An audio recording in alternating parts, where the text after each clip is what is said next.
Good morning student. Today I am going to explain the subtopic electromagnetic induction of lesson 13.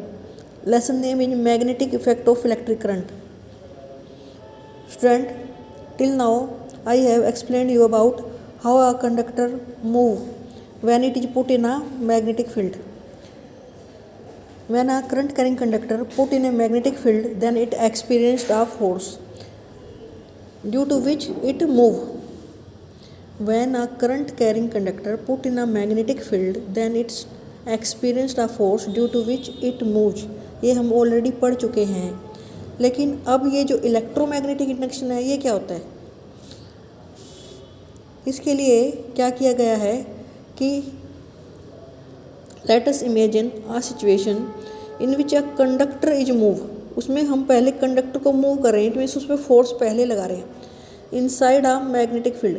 यदि किसी conductor को move करें magnetic field में तो क्या उसमें क्या चेंज होंगे, there will be current will be induce. उन्होंने देखा कि करंट इंड्यूस हो जाता है, उसके अंदर करंट आ जाता है.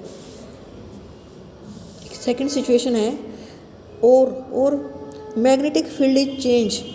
यदि मैग्नेटिक फील्ड चेंज कर दिया जाए अराउंड आ फिक्स्ड कंडक्टर. पहले में तो कंडक्टर मूव कर रहे थे, दूसरा जो तरीका है उसमें हम मैग्नेटिक फील्ड चेंज कर रहे हैं अराउंड आ फिक्स कंडक्टर. और मैग्नेटिक फील्ड कैसे चेंज किया जा सकता है, अधिकतर जो उसमें से करंट बह रहा होता है ना, जो करंट है उसको चेंज कर दिया जाता है जिससे मैग्नेटिक फील्ड चेंज हो जाता है around a fix conductor. What will happen means current will be induce. और सबसे पहले जो ये प्रैक्टिकल करके देखे ये माइकल फैराडे ने किए थे. माइकल फैराडे ने डिस्कवरी की थी और जिसको क्या बोला गया था, electromagnetic induction. He generate electric current by moving a magnet. उसने एक मैग्नेट मूव की और एक कंडक्टर के अंदर क्या इंड्यूस किया, इलेक्ट्रिक करंट. तो हम इसको एक एक्टिविटी से समझते हैं. Take a coil A B having a large number of turns. इसकी पिक्चर ये है.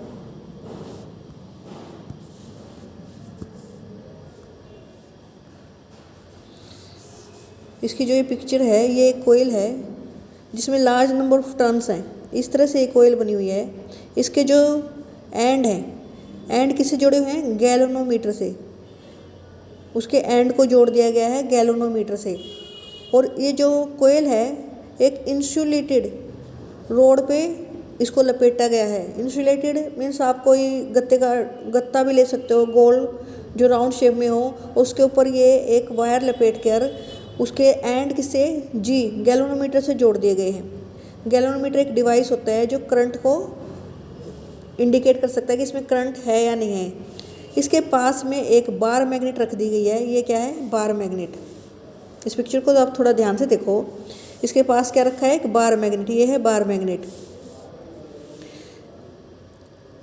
एक कोयल है having large number of turns और उसके जो एंड है गैल्वेनोमीटर से जोड़ दिए. और एक कोयल को किसके ऊपर बांधा हुआ है, एक इंसुलेटर के ऊपर. अब इसके पास बार मैग्नेट जो ये है, बार मैग्नेट ये दिखा रखी जो बार मैग्नेट है, इसका नॉर्थ पोल इसके बी एंड की तरफ है. तो जो माइकल फैराडे ने जो प्रैक्टिकल किया था उसी के बेस पे ये एक्टिविटी है.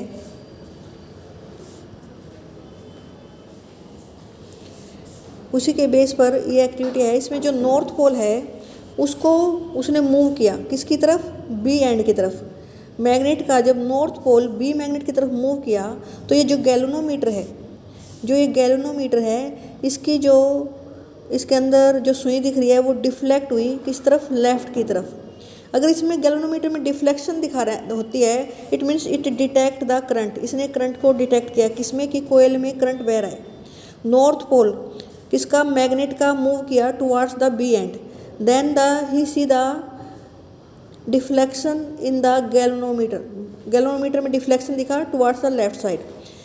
फिर उसने इसी में एक्टिविटी में चेंज किया. इसके नॉर्थ पोल को जो था पहले तो बी एंड की तरफ मूव कर रहा था, फिर इसको वापस बैक साइड में लेके गया. इसको पहले ऐसे मूव किया इस डायरेक्शन में, फिर जैसे उसने मैग्नेट को रोका, मैग्नेट को मूव करने से रोका तो ये गैल्वेनोमीटर का डिफ्लेक्शन बंद हो जाता है और जीरो पे आ जाता है. जो गैल्वेनोमीटर होता है उसमें जो उसकी नीडल है वो ऐसे सीधी और लेफ़्ट राइट और बीच में जीरो पे डिफ्लेक्ट करती है. जीरो मीन ये अब इसमें डिफ्लेक्शन नहीं शो की। जैसे ही उसने बार मैग्नेट को स्टॉप किया मोशन से, तो गैल्वेनोमीटर की जो नीडल है वो 0 पे आ गई। इट मीन्स इसमें कोई करंट नहीं फ्लो कर रहा। फिर उसने इस बार मैग्नेट को पीछे की तरफ बैक साइड में मूव किया, ऐसे पीछे की तरफ। तो फिर से उसने डिफ्लेक्शन को देखा किसमें, गैल्वेनोमीटर में, बट अब की बार राइट साइड में। इट मीन्स करंट की डायरेक्शन चेंज हो गई। इसी एक्टिविटी को फिर से दोबारा हम रिवाइज करते हैं। नेक्स्ट टाइम उसने क्या किया, माइकल फैराडे ने प्रैक्टिकल करके देखे थे, उसी के बेस पे ये एक्टिविटी है। जो ये बार मैग्नेट है इसको तो स्टेशनरी पोजीशन में रख लिया। स्टेशनरी पोजीशन होती है कि इसको उसने नहीं हिलाया। बार मैग्नेट अब स्टेशनरी पोजीशन में रख लिया, और ये जो कोयल है, ये है कोयल, इस कोयल को मूव किया, इसके बी एंड को उसके नॉर्थ पोल की तरफ लेके गया। जैसे ही इसका बी एंड नॉर्थ पोल की तरफ गया, ही उसने फिर से क्या देखा, गैल्वेनोमीटर में डिफ्लेक्शन देखा। इट मीन्स इसमें करंट फिर से इंड्यूस हुआ। किसमें, कोयल में करंट इंड्यूस हुआ दोबारा अपने आप। इसमें कोयल में जैसे ही गैल्वेनोमीटर में डिफ्लेक्शन देखा, इट मीन्स करंट इसमें आ गया। इस एक्टिविटी को उसने फिर से एक बार फिर किया। एक बार तो इसको इस तरफ मूव किया कोयल को, और इसको स्टेशनरी रखा। स्टेशनरी मीन्स इसको जो बार मैग्नेट है उसको तो हिला नहीं रहा, और कोयल को मूव कर रहा है। अब कोयल को पहले ऐसे मूव किया था, किस दिशा में, इसके नॉर्थ पोल की तरफ। सेकंड बारी में उसने इस कोयल को बैक साइड में मूव किया। जैसे ही बैक साइड में मूव किया तो गैल्वेनोमीटर में फिर से डिफ्लेक्शन दिखाई, लेकिन अब की बार अपोजिट डायरेक्शन में। It means current again induce in the this coil but in opposite direction. और एक और करके देखा, अब की बार दोनों ही स्टेशनरी पोजीशन में रख दिया कि कोयल भी स्टेशनरी है। जो कोयल है ना तो उसको हिला रहा है ना बार मैग्नेट को हिला रहा है, तो इसमें कोई डिफ्लेक्शन हमें नहीं दिखाई देगा। अब ये गैल्वेनोमीटर होता क्या है? Galvanometer is an instrument that can detect presence of current in the circuit. Circuit में जो अगर करंट जरा सा भी होगा तो गैल्वेनोमीटर उसे शो कर सकता है। The pointer of the galvanometer remains at 0। Centre पर रहता है जब तक कोई करंट ना हो। फॉर 0 करंट, जब तक 0 करंट होगा तब तक गैल्वेनोमीटर की जो नीडल है वो 0 पे रहेगी। जैसे ही वह करंट डिटेक्ट करेगा, या तो ये मूव करेगी टुवार्ड्स द लेफ्ट या टुवार्ड्स द राइट। और ये लेफ्ट और राइट क्या है, it will show the direction of current. जिस साइड में करंट बह रहा होगा उसी तरफ ये गैल्वेनोमीटर की जो नीडल है वो डिफ्लेक्ट करेगी। 0 पे कब रहेगी, जब कोई करंट नहीं होगा। तो गैल्वेनोमीटर क्या है, एक इंस्ट्रूमेंट है that can detect the presence of current. बहुत थोड़ा सा करंट भी अगर सर्किट में होगा तो गैल्वेनोमीटर की सुई क्या करेगी, डिफ्लेक्ट करेगी।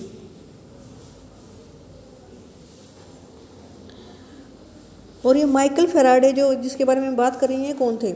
माइकल फैराडे क्या था, ये बुक बाइंडिंग करता था। एक शॉप पे बुक बाइंडिंग का काम करता था। जो भी बुक्स वहाँ पर आती थी साइंस की तो उनको रीड करता था। उसको बहुत शौक था बुक रीडिंग का। उस बुक्स को रीड कर करके इसकी नॉलेज इतनी बढ़ गई। और एक बार इनको चांस मिला माइकल फैराडे जी को कि वो जो हम्फ्री डेवी हैं, वो रॉयल इंस्टीट्यूट के एक साइंटिस्ट थे, उनके कुछ लेक्चर सुनने के उन्हें मौका मिला। तो उन्होंने उनके नोट्स बना लिए। उनके जो लेक्चर थे सुनकर हम्फ्री डेवी के, उन्होंने नोट्स बनाए और डेवी जो हम्फ्री डेवी है उन्हीं को भेज दिए। तो उनको जो डेवी जी हैं उनको इतने पसंद आए उनके नोट्स, उन्होंने अपनी लैब में बुला लिया माइकल फैराडे जी को और अपने असिस्टेंट के रूप में काम करवाने लगे। वहाँ असिस्टेंट के रूप में काम करते करते इन्होंने बहुत सारी डिस्कवरी करी। उन डिस्कवरी में मेन है इलेक्ट्रोमैग्नेटिक इंडक्शन, जिसके बारे में हम पढ़ रहे हैं। इलेक्ट्रोमैग्नेटिक इंडक्शन और लॉ ऑफ इलेक्ट्रोलिसिस, इनकी ये मुख्य डिस्कवरी थी। इनको कुछ इंस्टीट्यूट ने ओनरशिप देने की कोशिश की, लेकिन इन्होंने मना कर दिया। इन्हें अपने साइंस के काम से ही इतना प्यार था कि इन्होंने डॉक्टर्स की उपाधि जो उनको मिल रही थी ना, कि डॉक्टरेट की उपाधि डिग्री, लेकिन उन्होंने मना कर दिया कि मुझे नहीं चाहिए, मैं बस अपना साइंस की ये डिस्कवरी ही मेरे लिए बहुत है। तो हमने अभी देखा कि अगर हम एक मैग्नेट को मूव करते हैं towards the coil, then current will induce, या फिर हम मैग्नेटिक फील्ड चेंज कर देते हैं किसी कोयल के चारों तरफ, तो उसमें क्या होगा, करंट इंड्यूस होगा। इंड्यूस मीन्स उसमें करंट आने लग जाता है, करंट बहने लग जाता है। अब एक एक्टिविटी और करते हैं। इस एक्टिविटी में क्या है, अब तक तो हमने सिंपल बार मैग्नेट ली थी, अब हम इलेक्ट्रोमैग्नेट लेते हैं। इलेक्ट्रोमैग्नेट क्या होती है? A magnet, a coil which behaves like a magnet, या a conductor which behaves like a magnet when electricity pass through it. अब की बार हम लेंगे इलेक्ट्रोमैग्नेट। ये आपकी इलेक्ट्रोमैग्नेट है। जैसे इसने क्या किया, he takes different coil of copper wire having large number of turns. उसने 2 कॉपर वायर ली, दोनों में बहुत सारी नंबर ऑफ टर्न्स, मीन्स किसी में 50 टर्न्स है, किसी में 100 टर्न्स है, इस तरह से। जिसमें ज़्यादा टर्न्स थे उसे बैटरी के साथ, इसमें ज़्यादा टर्न है, कोयल 1 में ज़्यादा टर्न्स हैं तो उसे बैटरी और की के साथ जोड़ दिया। और जो सेकंड वाली है जिसके अंदर नंबर ऑफ टर्न्स कम है कोयल के अंदर, उसे गैल्वेनोमीटर के साथ उसने जोड़ दिया। और अंदर एक इंसुलेटर की वायर, इंसुलेटर का जैसे इसे गत्ते से बनाया जा सकता है सिलेंडरी शक्ल शेप में, और कोयल उसके चारों तरफ आपने बांध दी हुई है। अब जैसे ही ये जो की है स्विच में लगाई, स्विच में की लगाते ही क्या होगा, करंट इसमें से फ्लो करने लग जाएगा। तो गैल्वेनोमीटर में डिफ्लेक्शन दिखाई देगी। क्या हुआ, गैल्वेनोमीटर में डिफ्लेक्शन शो कर रहा है, इट मीन्स करंट इसमें बहने लग गया कोयल 2 में। लेकिन एक बार वो करंट में डिफ्लेक्शन दिखाई, फिर वो 0 पे आ गई। फिर उसने एक बार उसमें करंट को फिर से बैटरी चेंज कर दी, सेकंड बार क्या किया, बैटरी चेंज कर दी, फिर से इसमें करंट की डायरेक्शन चेंज हुई तो फिर से डिफ्लेक्शन देखा। फिर उसने दूसरी बार इसमें से की निकाल दी, स्विच में से क्या किया, की ही निकाल दी, जिससे करंट एकदम से बहना बंद हो गया। फिर से उसने डिफ्लेक्शन देखी। इस तरह से जैसे ही वो करंट चेंज कर रहा था तो मैग्नेटिक फील्ड चेंज हो रहा था अराउंड द कोयल। जो मैग्नेटिक फील्ड चेंज हुआ तो क्या होगा, करंट इंड्यूस होगा। सेकेंड वाली जो एक्टिविटी है इसमें magnetic field if change around a coil then current will be induce. Second वाली में एक्टिविटी में उसने मैग्नेटिक फील्ड चेंज करके करंट इंड्यूस किया।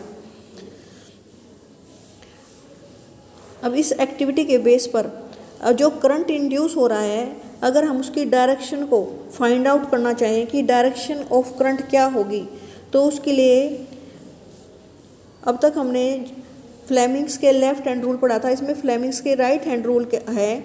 वो क्या है, इफ़ वी